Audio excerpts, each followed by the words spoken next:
এত দাম দিয়ে রেস্টুরেন্টে গিয়ে আর থাই স্যুপ খেতে হবে না, বাসায় বানিয়ে ফেলতে পারবেন রেস্টুরেন্টের মতো থাই স্যুপ।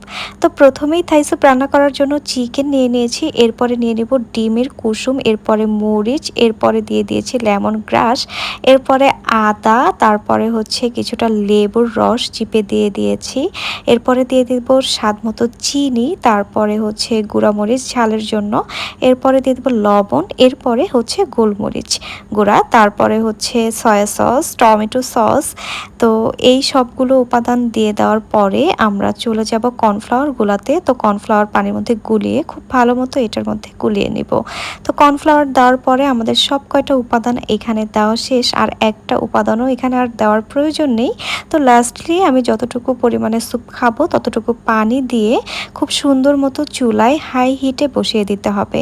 তো হাই হিটে বসিয়ে দেওয়ার পরে আপনারা জাস্ট 5 থেকে 10 মিনিট ওয়েট করলেই একদম থাই স্যুপ রেডি হয়ে যাবে অ্যান্ড রেস্টুরেন্টের মতো তৈরি হয়ে যাবে মজাদার থাই স্যুপ। আপনারাও কিন্তু বাসায় বসে এভাবে ঝটপট বানিয়ে ফেলতে পারেন রেস্টুরেন্টের মতো থাই স্যুপ।